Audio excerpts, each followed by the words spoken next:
जय जगन्नाथ पिला माने तमाने समस्त जानिच उद्भिद निज खाद्य निजे प्रस्तुत करिथाय आलोक संश्लेषण प्रक्रिया सहायतारे। ए आलोक संश्लेषण प्रक्रिया कोन?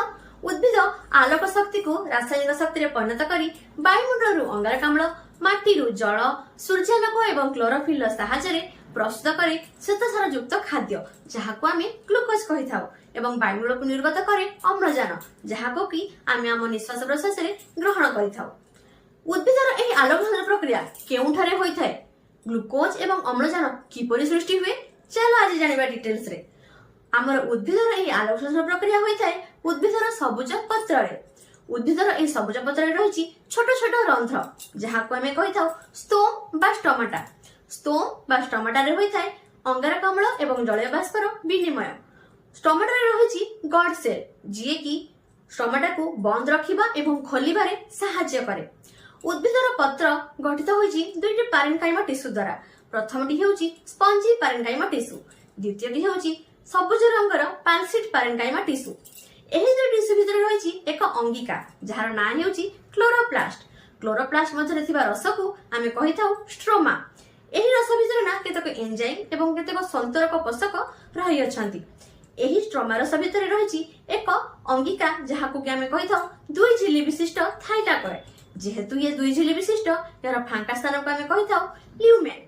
ए स्ट्रोमा रस भितर ना थाइलाकॉइड गुडिक केतेक स्थान रे थाक थाक ही सजे ही रहिथांती जहाको आमे कहिथाउ ग्राना। तो कहिबाको गले क्लोरोप्लास्ट रो स्ट्रोमा रस रे थाइलाकॉइड एवं ग्राना देखा जाय। हमरो थाइलाकॉइड रो झिल्ली रे लिपिड, प्रोटीन एवं क्लोरोफिल रहिचंती। ए क्लोरोफिल कोन? क्लोरोफिल हेउची गोटे वर्णकणा जिए कि उद्भिदर पत्र को सबुज रंग करिबारे सहायता करे। सूर्यालोक को एब्जॉर्ब करिबार कैपेसिटी मध्ये या पाखरे रहि अछि। गठनयुक्त थाइलाकॉइड एवं क्लोरोप्लास्ट थिबा स्ट्रोमा रस मिसी तयारी करंती आलोक संश्लेषण संस्थान। ए आलोक संश्लेषण प्रक्रिया को ना केतेक वैज्ञानिक माने परीक्षा निरीक्षा करी देखिथिले जोथरे कि तमर दुईटी सिद्धांत अन्यतम। सेथि मध्ये प्रथम सिद्धांत भी हेउची जोटा कि तमरो फ्रेडरिक बैकमैन तमरो देइथिले 1905 मसिया रे। सिए कहिथिले आलोक संश्लेषण प्रक्रिया दुई सह प्रक्रिया माध्यम रे होइथाय। प्रथमटी हेउची जोथरे कि सूर्यालोक सहायता रे तमरो प्रक्रियाटी हेउची जहाको आमे कहिथाउ आलोक प्रक्रिया।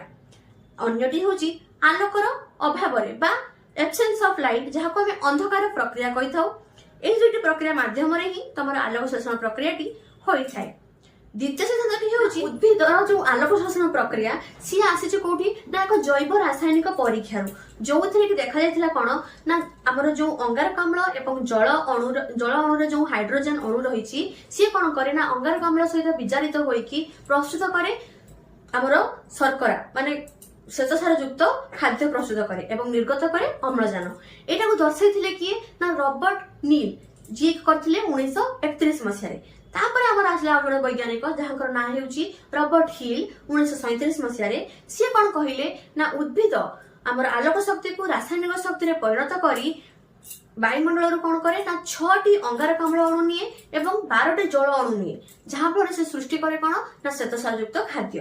तार रिएक्शन मध्ये से दे देले कोन ना 6CO2 + 12H2O बाहरिबो कोन क्लोरोफिल और सनलाइट रो सहायता रे नै कि कोन बाहरिबो ना C6H12O6 सहित 6O2 + 6H2O। एटा होछ तांकर समीकरण जानिबा आलोक प्रक्रिया विषय रे। आलोक प्रक्रिया तमे माने समस्त जानिचो आलोक संश्लेषण प्रक्रिया रे हमर दुईटी प्रक्रिया रहिछि। गोटे होछि आलोक प्रक्रिया, गोटे होछि अंधकार प्रक्रिया। आलोक प्रक्रिया कोन? आलोकर उपस्थिति रे जे प्रक्रिया हेउछि ताहाको आमे आलोक प्रक्रिया कहिथाउ। आलोक प्रक्रिया प्रथमे कोठी होउछि ना आलोक प्रक्रिया हेउछि थाइलाकॉइड रे। थाइलाकॉइड रे कोन रहिछि? थाइलाकॉइड रे रहिछि क्लोरोफिल। क्लोरोफिल कोन करे ना सूर्यालोक को ऑब्जर्व करिवार कैपेसिटी आरो रहिछि तमान को मागरु कहिली। तो चलो प्रथमे जानिबा आलोक प्रक्रिया विषय रे। आलोक प्रक्रिया ना दुईटी पर्याय रहि अछि। प्रथम पर्याय कोन होछि ना प्रथम पर्याय रे जते बेले क्लोरोफिल अणु उपरे आलोकटा प्रथमे पडिला से कोन करूछि ना गोटे अणु रु गोटे अणु एंत स्थानांतरित होई कि लास्ट जायकी गोटे केंद्र रे पहुंच जाउछि। तो आलोक जतले क्लोरोफिल अणु रो केंद्र रे पहुंचुछि ना सेही केंद्र को हमें कहिथाउ कोन फोटोसिस्टम 1 बा P700। ठीक अछि। तो P700 पाखरे जतले आलोक अणुटा पहुंची गला से कोन होई जाय ना उद्दीपित होई जाय। उद्दीपित होई गला फल रे सेथुर कोन होय ना गोटे इस अस्थिर इलेक्ट्रॉन आयन ते बाहरी आसे। ठीक अच्छे तो से इलेक्ट्रोन जो बाहरी आसूची सी कौन कर बाहक अणु मान मध्यम आसिकी पहुंचब गोटे ग्राहक अणु पाखे से ग्राहक अणु पुणी किए ना ग्राहक अणु हूँ NADP+। NADP+ हूँ कौन आमर उद्भिद से प्रथम रही थाए किंतु से किसी करें जिते पर्यटन कहीं मिसी ना से सांग खोजु थाए जो सांग आसिले मुझे करी तो सी जिते बड़े बाहक अणु बा इलेक्ट्रॉन आसिक पहुंचे ना सी कौन हो जाए ना NADPH परिणत हो जाए तो प्रथम पर्याय आमर NADPH प्रस्तुत हो गला।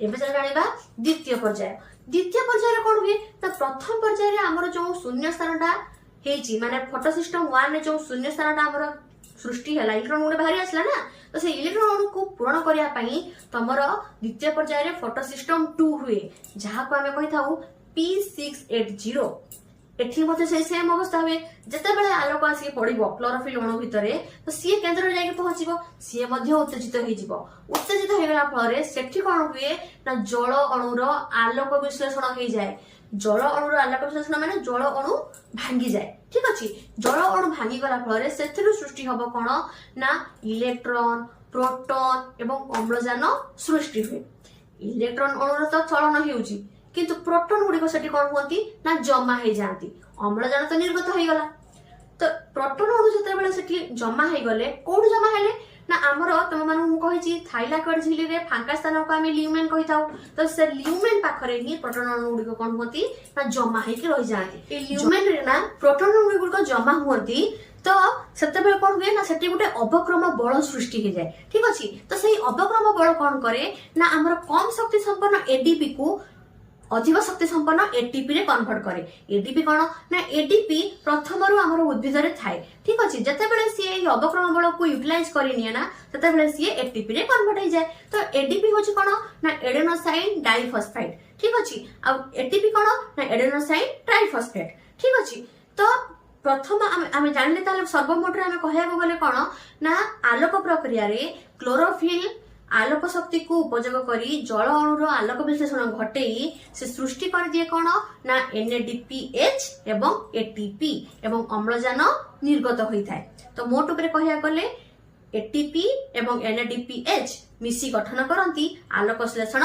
शक्ति ठीक अच्छे तो एबे चल जानिबा अंधकार प्रक्रिया विषय आलोकर अनुपस्थित रे जे प्रक्रिया होता है ताहाको आमे कहि थाउ अंधकार प्रक्रिया एही प्रक्रियाटी स्ट्रोमा रे ही होता है बहुत पिला माने भाबंती अंधकार प्रक्रिया माने एहा राति रे हेउथुबो नाही पिला माने एही प्रक्रियाटी आलोक प्रक्रियार जस्ट परे परे ही होई थाए अंधकार प्रक्रिया एक साइक्लिक प्रोसेस रे होई थाए चक्राकार पद्धति रे ही होई थाए एथिरे तीनोटी पर्याय रही अछि ग्राहक अणु सहित अंगारकाम्लर विबंधन प्रथम पर्याय द्वितीय पर्यायटी होछि ग्लूकोज अणुर संश्लेषण तृतीय पर्यायटी होछि ग्राहक अणुर पुनरुत्पादन प्रथमे चल जानिबा प्रथम पर्याय विषय रे माने ग्राहक अणु सहित अंगारकाम्लर विबंधन पत्र जो आमर स्तोम रही ना से स्तोम मध्य देई अंगारकाम्ल कौन करे विषण प्रक्रिया माध्यम कोष भीतर को आसे एवं आमर स्ट्रोमा रसरे द्रवीभूत अवस्था रही थाए स्ट्रोमा रसरे रही थाए 5 कार्बन युक्त ग्राहक अणु सी कौन करे